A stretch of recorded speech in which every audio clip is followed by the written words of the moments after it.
Today topic is preposition. If you are watching my video for the first time, don't forget to subscribe and click on the bell icon. Then he will be notified upcoming videos. இப்போ preposition நம்ம பார்க்கலாம். Preposition எதுக்காக நம்ம use பண்ணலாம் அப்படின்னா, preposition is most important to your fluent English. ஓகேவா? நீங்க எந்த ஒரு fluent English எடுத்துக்கிட்டாலும் preposition ரொம்ப ரொம்ப முக்கியமான ஒன்று. ஏன் அப்படின்னா, நீங்கள் உங்களுக்கு ஒரு வேர்டை மேக் பண்ணும்போது அதில் உள்ள நவுன்ஸ் தெரியும், வேர்ட் கூட தெரியும். ஆனால் அதை எப்படி ஜாயின் பண்ணுறது அப்படிங்கிறது மட்டும்தான் உங்களுக்கு கொஞ்சம் கஷ்டமானதாக இருக்கும். அதை மாதிரி ஜாயின் பண்ணுறதுக்கு, ஒரு சென்டென்ஸை மேக் பண்ணுறதுக்கு ப்ரிப்போசிஷன் ரொம்ப ரொம்ப முக்கியம். சரிங்களா? இப்போ அந்த ப்ரிப்போசிஷன் தான் பார்க்க போகிறோம். அந்த ப்ரிப்போசிஷன்லையும் ஆப்போசிட்டாக இருக்கிறத வச்சு இன்னைக்கு ஒரு 10 சென்டென்ஸ் நான் கொண்டு வந்திருக்கிறேன். இந்த மாதிரி நீங்கள் கொஞ்சம் அதோட ஆப்போசிட்டையும் சேர்த்து நீங்கள் படிக்கும்போது உங்களுக்கு கொஞ்சம் சீக்கிரமாக மெமரி ஆகிடும். சரிங்களா? இந்த இது உங்களுக்கு டக்குன்னு என்னது அப்னா டவுன் அப்படிங்கிறது உங்களுக்கு டக்குன்னு தெரியும். இன் அவுட், அப் டவுன், இந்த மாதிரி உங்களுக்கு அதை என்ன ரிலேட்டடாக நீங்கள் படிக்கும்போது உங்களுக்கு இன்னும் புரிஞ்சுக்கிறதுக்கு ஈஸியாக இருக்கும். அதனால இப்போ 10 சென்டென்ஸ் 10 வேர்ட்ஸ் கொண்டு வந்திருக்கிற ப்ரிப்போசிஷன்லேருந்து நீங்கள் அதை பார்த்து தெரிஞ்சுக்கோங்க. ஃபர்ஸ்ட் ஒன் நம்ம எப்பவுமே நம்ம லெட்டர் ரைட்டிங்ல பார்த்துருப்போம். சரிங்களா? லெட்டர் ரைட்டிங்ல ஸ்டார்டிங்ல என்ன வந்துடும், லெட்டர் ரைட்டிங் அப்படின்னு எழுதிட்டு கீழே நம்ம என்ன போடுவோம், ஃப்ரம் டு. இது ரெண்டுமே கண்டிப்பா போடுவோம். சரியா? இப்போ இந்த ரெண்டை வச்சு நம்ம ஒரு சென்டென்ஸ் ஃபார்ம் பண்ணலாம். First one from to. ஃப்ரம்னா என்ன, இருந்து. ஓகே. டுனா என்னது, இப்போ நம்ம எங்கே இருந்து வர்றோம் அப்படிங்கிறதுக்கு ஃப்ரம்னு சொல்லுவாங்க. எங்கே போகிறோம் அப்படிங்கிறதுக்கு டு சொல்லுவாங்க. ஓகே. இப்போ லெட்டர் ரைட்டிங் நம்ம எங்கேருந்து அனுப்புகிறோம் அப்படின்னா அது நம்ம இருக்கிற அட்ரஸை போடுறோம். எங்கே போகணும் அப்படிங்கிறது டு போட்டு நம்ம அந்த அட்ரஸை ஃபில் பண்ணணும். சரியா? இப்போ அதே மாதிரி தான் இந்த சென்டென்ஸ். இப்போ ஃப்ரம் அண்ட் டு ரெண்டையும் ஜாயின் பண்ணி நம்ம ஒரு சென்டென்ஸ் மேக் பண்ணலாம். சரிங்களா? Kokila is from Chennai to Mumbai.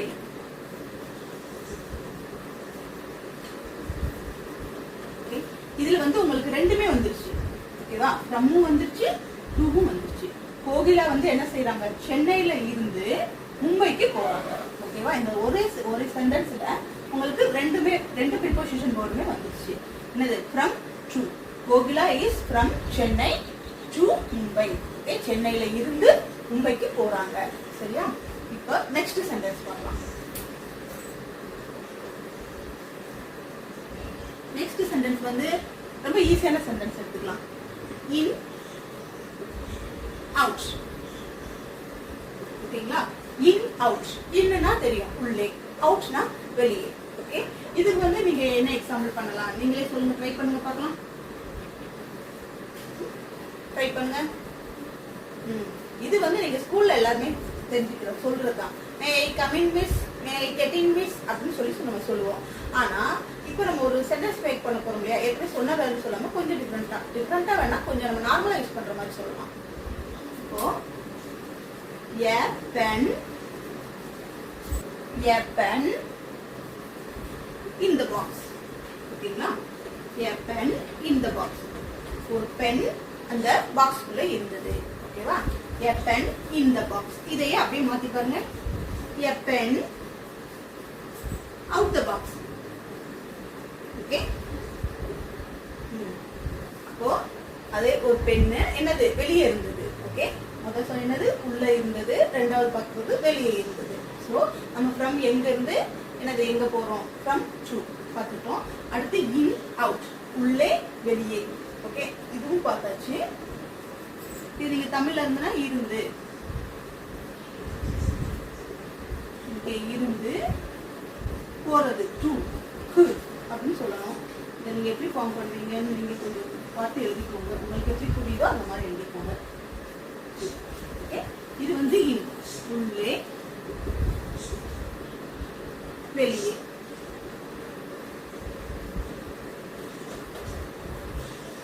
ஓகேங்களா? இப்போ தேர்ட் சென்டென்ஸ் பார்க்கலாம்.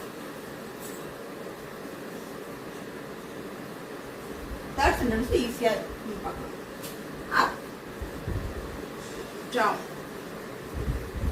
Up down. ஓகே. இது நமக்கு ஈஸி தான். அப் அண்ட் டவுன் அப்படின்னு சொல்லுவாங்க. Up down.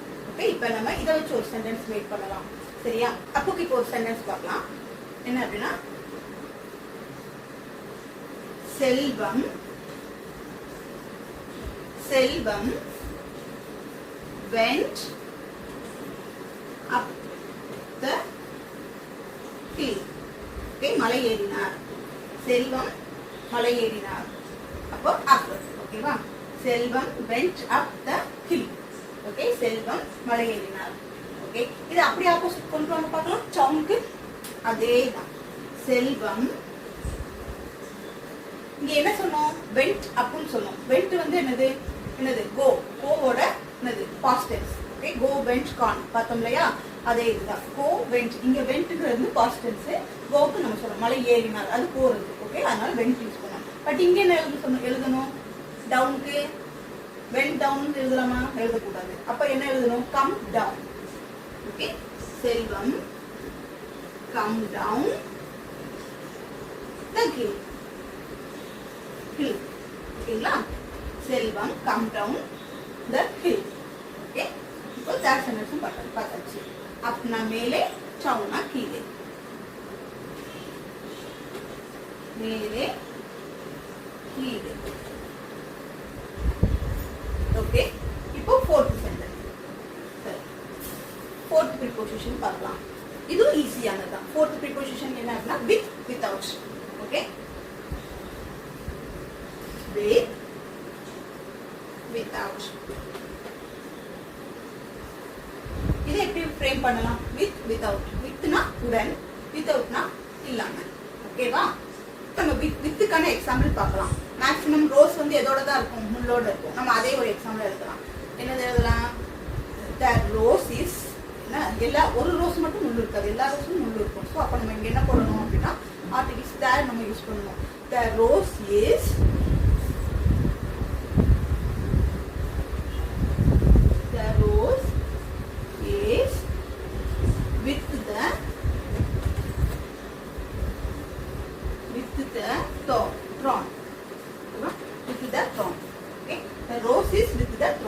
அதாவது என்னது?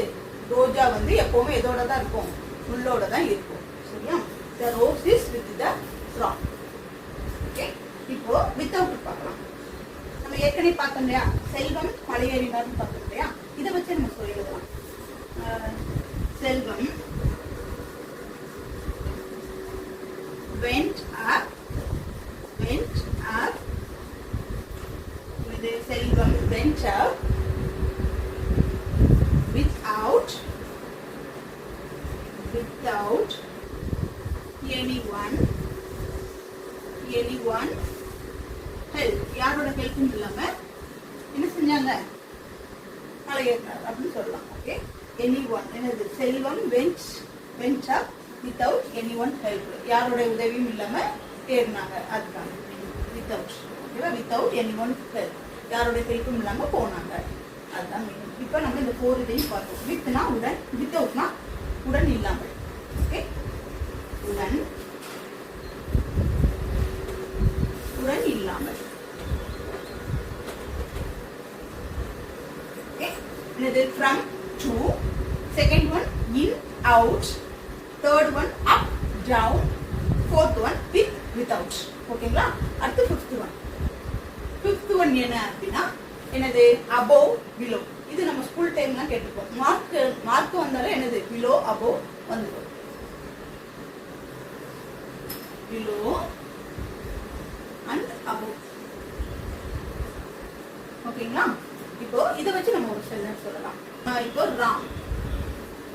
Ram has scored below 50. இதுவா 50க்கு கீழே மார்க் எடுத்துக்கலாம். Okay, Ram has scored below 50. Okay, இதுக்கு நம்ம ஆப்போசிட்ல என்னது? அபோவ்க்கு என்ன எழுதலாம் அப்படின்னா என்னது? Ravi has scored above 80. என்னது? ரவி வந்து 80க்கு மேல மார்க் எடுத்துருக்காங்க. ஓகேவா? இப்ப பிலோ அபோவ் அது பத்தி தெரிஞ்சிருச்சு. என்னது பிலோனா 50க்கு கீழே, அபோவ்னா என்னது 80க்கு மேல. சரியா? இப்போ 6th சென்டென்ஸ். இப்போ பிஃபோர் ஆஃப்டர். ஓகே, இதுவும் நமக்கு ஆல்ரெடி தெரியும். Before after. ஓகேங்களா? Before after. ஓகே, இதுக்கு எக்ஸாம்பிள் என்ன, இது எல்லா இதுலயும் சொல்லுவாங்க, எல்லா இதுலயுமே சொல்லுவாங்க. சரியா? ஒருத்தனை பார்த்தாலும் என்ன சொல்லுவாங்க, he was irresponsible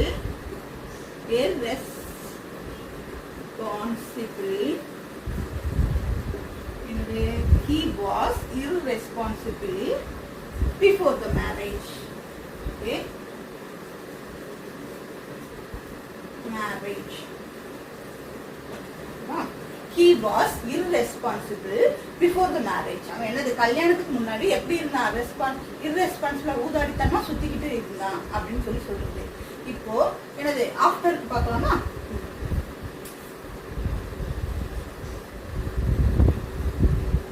He became responsible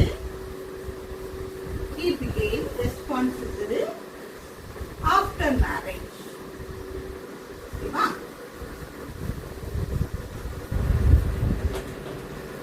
He became responsible after marriage. கல்யாணத்துக்கு அப்புறம் அப்படியே எப்படி மாறிட்டான், ரொம்ப என்னது பொறுப்பா ஆயிட்டான் அப்படின்னு சொல்லுவாங்க. கல்யாணத்துக்கு முன்னாடி உதர்த்தமா சுத்திட்டு இருந்தான், இப்ப பாரு கல்யாணம் ஆனதுக்கு அப்புறம் ரொம்ப பொறுப்பாயிட்டான் அப்படின்னு நம்ம சொல்லுவோம் இல்லையா, அதுதான். ஓகேவா? அப்ப பிஃபோர் மேரேஜ், ஆஃப்டர் மேரேஜ். அதுக்கு பிலோ என்னது பிலோ அபோவ் ரெண்டுக்கும் வித்தியாசம் தெரிஞ்சிருக்கும். அதே மாதிரி பிஃபோர் ஆஃப்டர் அதுக்கும் உங்களுக்கு வித்தியாசம் தெரிஞ்சிருக்கும். சரியா? இப்போ 7th சென்டென்ஸ். 7th ஒன் பார்க்கலாம். 7th ஒன் வந்து இன் பிகைன். ஓகே, சரி. 7th ஒன் வந்து பிகைன். ஓகே, ஆப்போசிட் என்ன அப்படின்னா இன் ஃப்ரண்ட் ஆஃப். ஓகே, பிகைன் இன் ஃப்ரண்ட் ஆஃப். ஓகேவா? In front of. ஓகே, பிகைன்ட்னா என்ன அப்படின்னா பின்னாடி. ஓகே, இன் ஃப்ரண்ட்னா முன்னாடி. ஓகே, இப்போ பிகைனுக்கு எக்ஸாம்பிள் பார்க்கலாம். ஓகேங்களா? the whole city. Okay, the whole city. இது நிறைய படத்துல கூட சொல்லுவாங்க. என்னது இந்த சிட்டியே பின்னாடி நிக்கி அப்படி சொல்லுவாங்க இல்லையா, அதுதான். the whole city stand behind me. ஓகேங்களா? the whole city behind me. இந்த என்னது இந்த சிட்டியே என் பின்னாடி நிக்குது அப்படின்னு சொல்லுவாங்க. இப்போ in front of. இப்போ in front of என்ன அப்படின்னா என் முன்னாடி. ஓகே, இது வந்து பின்னாடின்னு பார்த்தோம். in front of வந்து என் முன்னாடி. Okay, I am in front of the screen. நான் வந்து ஸ்கிரீனுக்கு முன்னாடி நிக்கிறேன் அப்படின்னு சொல்றது. Okay, I am in front of the screen.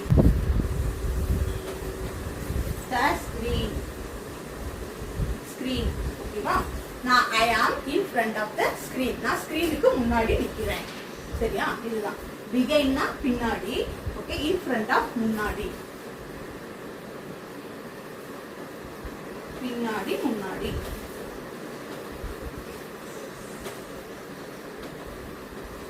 இது வந்து பிஃபோர் ஆஃப்டர். above பிலோனா மேலே கீழே, பிலோனா கீழே, aboveனா மேலே. பிஃபோர் முன், ஆஃப்டர் பின்.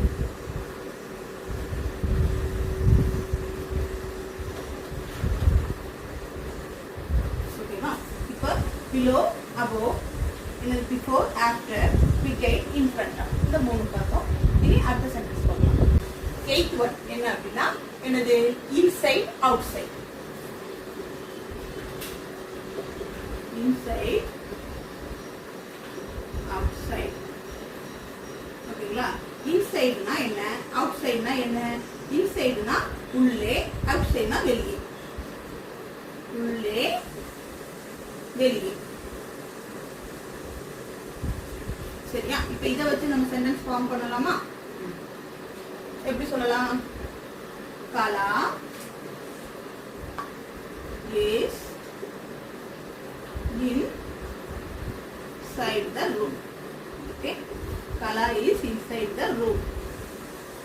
இதுக்கு ஆப்போசிட் சென்டென்ஸ் என்னது? கலா வந்து ரூமுக்கு உள்ளே இருந்தாள். கலா வந்து ரூமுக்கு உள்ளே இருந்தாள். இதை வந்து நம்ம ஆப்போசிட் சென்டென்ஸ் எப்படி சொல்லலாம் அப்படின்னா, கலா is outside the room. வெளியே இருந்தாள். ஓகேவா? outside the room. Okay, Kala is inside the room. கலா வந்து ரூமுக்கு உள்ள இருந்தா. கலா is outside the room. கலா ரூமுக்கு வெளியே இருந்தா. சரியா? இப்போ 9th one. near. Okay, near, far. Okay, near. near னா அருகில், far னா தொலைவில்.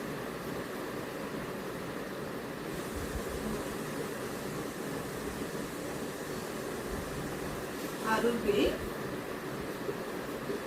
தொலைவில், far. ஓகேவா? அப்போ இதை நம்ம எப்படி எழுதலாம்? under, over. ஓகே, அண்டர்னா என்ன? கீழே. ஓவர்னா என்ன?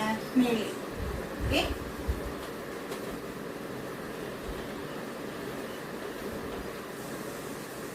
அப்ப நீங்க அப் டவுன் சொன்னீங்க, அங்கேயும் கீழே மேலே சொன்னீங்க.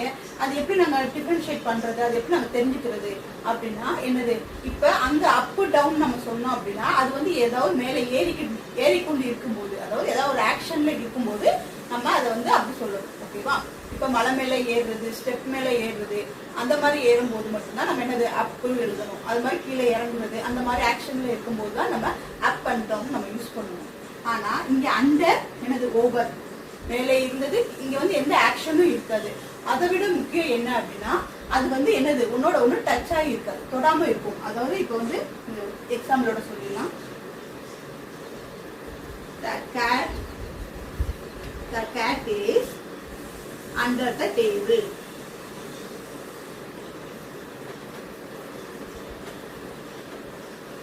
Okay, the cat is under the table. அப்ப கீழே இருந்தது.